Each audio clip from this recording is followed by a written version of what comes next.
Class sixth आपका जो next topic है इसके अंदर लाइंस एंड एंगल्स के अंदर एक नेक्स्ट जो हेडिंग है वो है angles formed by a transversal of parallel lines. अब तक हमने ट्रांसवर्सल की बात की, टू लाइंस की बात की, लेकिन पैरेलल लाइंस की बात नहीं की। अब हमें क्या करना है, हमको एग्जैक्टली जो पैरेलल लाइंस हैं उनको काटने वाली ट्रांसवर्सल की बात करनी है। देखो इस तरह से ये दो पैरेलल लाइंस हैं और ये इसकी ट्रांसवर्सल है। तो अब इसको समझना है, इसके अंदर क्या है। देखो इसके अंदर सारे एंगल्स को कुछ ना कुछ नाम दिया है, या पी क्यू आर एस सारे एंगल्स हैं। यहाँ पर ए बी सी डी हैं, ठीक है। तो इसमें कई सारे एंगल्स आते हैं। जैसे सबसे पहले एंगल आता है एंगल क्यू और एंगल सी, एंगल सी और एंगल क्यू। ये जो हैं वो अल्टरनेट एंगल्स हैं। कौन से एंगल्स हैं?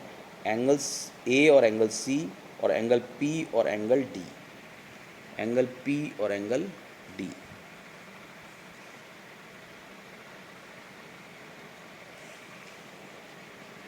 ठीक है। या इस वाले सीन में देख लें, इसमें देखें, इसमें हम अल्टरनेट की बात कर रहे हैं, यानी यहाँ पर कई सारे एंगल्स हैं। पहले आप इसमें देख लो, ये जो एंगल है एंगल सी इसके अंदर दिया और क्यू दिया है, ये दोनों अल्टरनेट एंगल्स हैं। इन the same manner angle D और एंगल पी भी अल्टरनेट एंगल्स होंगे, ये भी। और पैरेलल लाइन के केस में ये इक्वल होते हैं, यानी सी और क्यू, पी और डी ये दोनों इक्वल होंगे, क्योंकि ये पेयर ऑफ अल्टरनेट एंगल्स है। और pair of alternate angles in case of parallel lines should be equal, है ना। तो इस केस में ये इक्वल होता है। और उसके अलावा अगर हम कहते हैं कॉरस्पॉन्डिंग एंगल्स, तो ये जो पिंक वाले दिख रहे हैं दोनों, ये दोनों कॉरस्पॉन्डिंग एंगल्स हैं। ए क्यू भी एक साइड, ये दोनों एक साइड को माने जाते हैं। इस साइड को ये है और इसी साइड को ये है। इन द सेम मैनर अगर हम सी और आर को देख लें तो सी आर भी कॉरस्पॉन्डिंग एंगल्स हैं, ठीक है। अगर मैं करूं ये एंगल एस और एंगल ए, ये एक्सटीरियर, देखो आर और एस एक्सटीरियर एंगल हैं, पी और क्यू इंटीरियर एंगल्स हैं, सी डी पी क्यू ये सारे इंटीरियर एंगल्स हैं, और ए बी और आर आर एस ये एक्सटीरियर एंगल्स हैं, ठीक है। तो ये कॉरस्पॉन्डिंग एंगल्स हो गए। ये पी और ए, ये क्या है, ए है, तो पी और ए ये दोनों भी कॉरस्पॉन्डिंग एंगल्स होंगे। चलो एक एक करके इनको देख लेते हैं। नेक्स्ट फिगर में क्या दिया है, अल्टरनेट एंगल्स दिए हैं। तो अल्टरनेट एंगल्स में क्या दिया, देखो एंगल ए और क्यू इक्वल होंगे, क्योंकि ये अल्टरनेट एंगल्स हैं, और in case of parallel line alternate angles will be equal. तो angle A is equal to angle Q, और दूसरा है पी और बी, तो लिखेंगे angle B is equal to angle P, ठीक है। तो ये वाले दोनों एंगल अल्टरनेट एंगल्स ये हमेशा आएंगे। आज से जब से आप ज्योमेट्री पढ़ना शुरू कर रहे हो, यहाँ से लेके जिस क्लास तक भी जाओगे, ये सब आपको फेस करना है, इसको आपको समझना है, ठीक है। तो ये अल्टरनेट एंगल्स हो गए। नेक्स्ट हो गया pair of alternate exterior angle. अब देखिए आप एक्सटीरियर एंगल, इसमें हो गया angle A is equal to angle Q.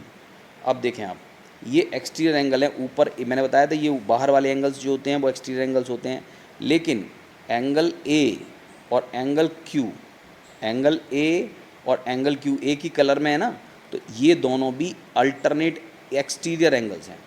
एक होते हैं अल्टरनेट इंटीरियर एंगल्स, जो पहले हमने बात की, यहाँ पर ये इंटीरियर एंगल्स हैं और यहाँ पर ये एक्सटीरियर हैं।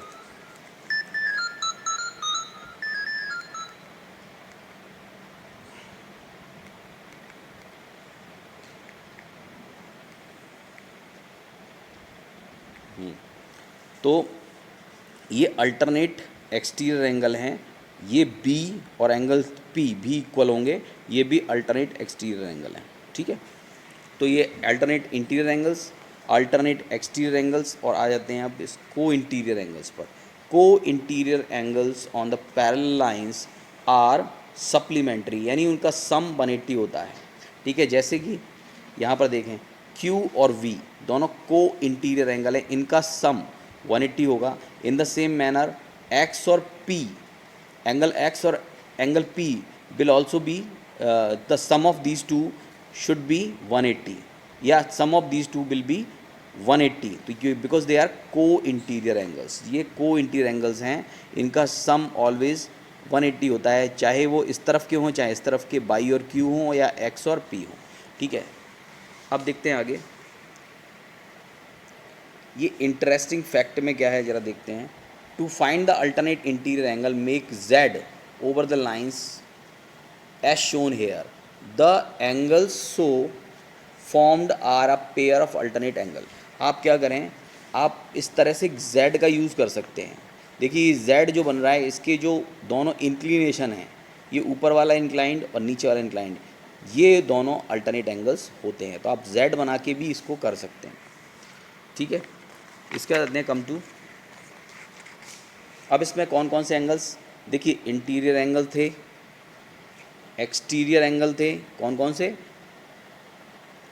3 4 5 6, देखें आप यहाँ पर 3 4 5 6 क्या हैं, इंटीरियर एंगल्स हैं, तो 3 4 5 6 इंटीरियर एंगल्स हैं। फिर आए एक्सटीरियर एंगल्स, एक्सटीरियर का मतलब 1 2 बाहर का और 8 और 7 ये हो गए। Pair of corresponding angle, pair of corresponding angle का मतलब होता है जैसे एंगल 4 और एंगल 6, ये क्या है, pair of corresponding angle, angle 1 और एंगल, पेयर ऑफ कॉरस्पॉन्डिंग, हाँ pair of corresponding angles, angle 1 और एंगल 5। तो ज़रा देखें एंगल 1 ये रहा और एंगल 5, यानी एक तरफ के, अगर ये इस तरफ को है तो इसी तरफ हों, इस तरफ है तो इस तरफ हों, यानी ये एंगल 3 और एंगल 7 भी कॉरस्पॉन्डिंग होंगे। Angle 4 and angle 8 will also B corresponding angles, और एंगल 6 और angle 2, this pair is also a corresponding pair of corresponding angles. Next is pair of alternate angles, pair of alternate angles, तो these two 4 and 6, these two are making alternate interior angle in case of parallel line, and these two are equal. Angle 4 is equal to angle 6. In the same manner angle 5 is equal to angle 3. These two are, this is also a pair of alternate interior angle, right? Now come to co interiors. मैंने co interior आपको बताए थे, को interior का मतलब है कि sum of these two should be 180, like 3 angle 3 and angle 6, the sum of 3 and 6 will be 180. In the same manner angle 4 and angle 5, sum of these two will also be 180, right. तो इस तरह से जितने भी types हैं वो आपने यहाँ समझ लिए हैं, ठीक है। और इसको समझने के बाद आपको बेसिक जो एक्सरसाइज है छोटी सी करनी है, इसमें कुछ ज़्यादा नहीं है। इसमें लिखा है आर द लाइन, जैसे प्रैक्टिस जोन 2 का पहला क्वेश्चन है, are the lines P Q and R S parallel. यहाँ देखें आप, पी क्यू और आर एस दो लाइंस दिए हैं और इनके जो अल्टरनेट एंगल हैं वो इक्वल नहीं दिए हैं। 110 is not equal to 78 degree, right. तो these two are not equal, तो आप लिखेंगे if the lines are parallel their alternate angle should be equal, alternate angle of made on these two should be equal.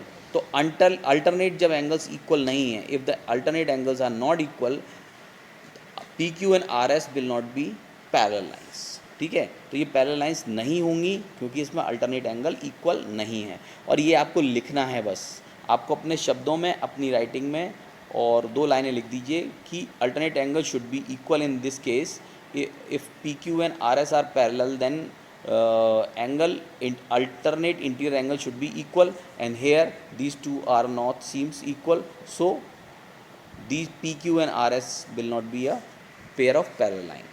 Next देख लें, in the given figure L is parallel to M. अब इसमें क्या कह दिया कि L और m दोनों पैरेलल हैं, ऑलरेडी पैरेलल हैं, and n is the transversal, ठीक है। n इसका ट्रांसवर्सल, जो ये लाइन जो ट्रांसवर्सल है वो इसी पर खिंची हुई है, इसको n बोल दिया, l m और n ट्रांसवर्सल है, और हमें एंगल 1 दे रखा है 110, तो फाइंड द अदर एंगल्स। तो आपको इसमें अदर एंगल्स फाइंड करने हैं। आपको एंगल 1 पता है कि ये क्या है, ये 110 है, ठीक है। तो आपको ये पता है कि इन दोनों जो ये दो एंगल 1 और एंगल 2 हैं, ये दोनों एक्सटीरियर एंगल हैं और इन दोनों का सम 180 होगा लीनियर पेयर से। तो ये 110 है और ये हो जाएगा 70 डिग्री, तभी तो ये बनेगा। एंगल 2 निकाल लेंगे यहाँ से, angle 1 plus angle 2 should be equal to 180, और angle 2 is equal to 180 minus 110 यानी कि 70 डिग्री। तो 2 हो जाएगा 70 डिग्री। नाउ इस पे ये दोनों वर्टिकली अपोजिट एंगल भी होंगे, एंगल 1 और एंगल 3 वर्टिकली अपोजिट भी होंगे। तो ये वाला एंगल 110 है तो ये एंगल 3 भी 110 हो जाएगा। अगर एंगल 2 70 डिग्री है तो एंगल 4 भी 70 डिग्री हो जाएगा। आप इसे लिखेंगे, ठीक है। अब आ जाते हैं इस तरफ को, angle 4 and angle 6, if L is parallel to M then angle 4 should be equal to angle 6। और यहाँ पर हमने कैलकुलेट कर लिया है कि angle 4 is 70 degree. If angle 4 is equal to angle 6 then angle 4 is equal to angle 6 is equal to 70 degree. In the same manner angle 3 and angle 5 should be equal, they are also alternate interior angles. तो angle 3 कितना है 70 degree I think, ये कितना था 110, हाँ ये 110 है, 110 ये है और 5 भी 110 हो जाएगा। तो angle 3 is equal to angle 5 is equal to 110, ठीक है। तो ये निकल आया 110, ये निकला 70 डिग्री। और इसके 6 और बी वर्टिकली अपोजिट हैं तो ये वाला अगर 70 है तो ये भी 70 हो जाएगा। एंगल 5 एंगल 6 के इक्वल है, अगर ये 110 है तो ये भी 110 हो जाएगा। तो इस तरह से आपको इसको एक लैंग्वेज देनी है, इस तरह से आपको एक लैंग्वेज देनी है। तो आप ये 2 क्वेश्चंस मुझे करके देंगे, थर्ड क्वेश्चन मैं कराऊंगा आपको आगे। पहले आप ये 2 क्वेश्चंस करके दीजिए, ठीक है।